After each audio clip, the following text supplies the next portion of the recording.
friends and subscribers. We're looking at a Yi Jiao and Yi Fen Chinese currency coins. As of today, the Renminbi is 6.24 to $1, and it wasn't that long ago when it was 6.36. So we're starting to see the Renminbi make its move, and we're starting to see the dollar weaken as of recent, and it's something to keep an eye on, because this is something that we thought would happen much sooner than it has. And although the Chinese are stimulating their economy at a rate almost as precedented as the United States is, the renminbi is still gaining in value against the dollar and many other currencies.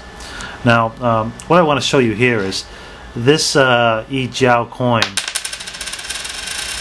is real.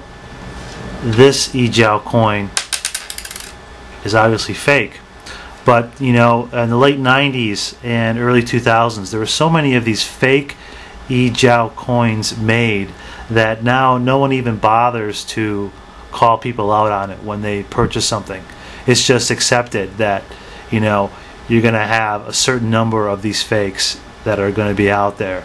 And they're not worth only but a penny. So what merchants do is they accept the fake Yi Jiao just as they would the real Yi Jiao coins, and then let the banks sort it out, because there's just too many of these that are fake. Same thing even more with the Fen. The Fen is actually 1/10 of 1 Jiao. So where this is now at about a penny in value, this is 1/10 of a penny. So basically worth about nothing. You can really buy nothing with it. And this is a fake one. Again, so many fakes of the Fen coins that no one bothers even calling people out on it.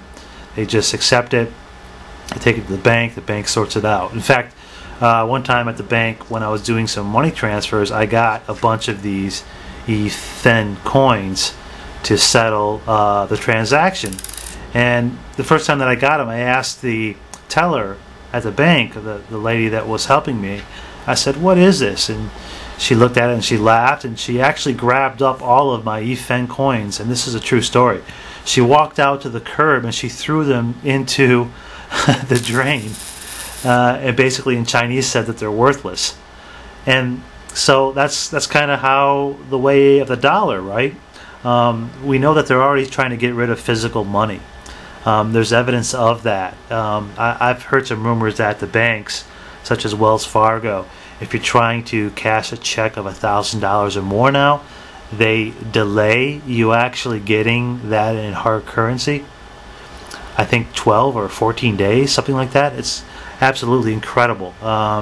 You know, 3 years or so when I was in the States doing banking, I don't remember things being that crazy. They had gone kind of a downward spiral. I noticed that there had been some banking rules that were changed after the financial collapse of 2008, but that I hadn't really anticipated. But it goes to show that they want to take hard currency out of the system, and they want there to be liquidity within the banking system between the banks and hedge funds and financiers, but not at the Main Street level.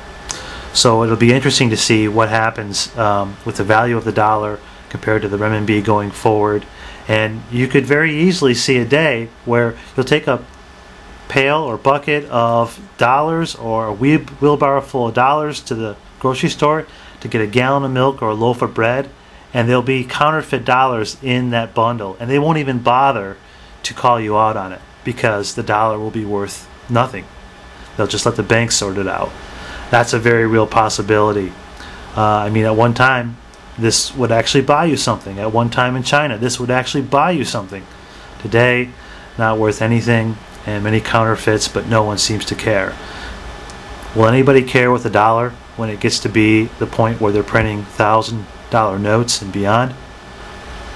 I'm not so sure, but it's something to keep an eye on, and it's interesting to see what happens with liquidity on Main Street and on Wall Street.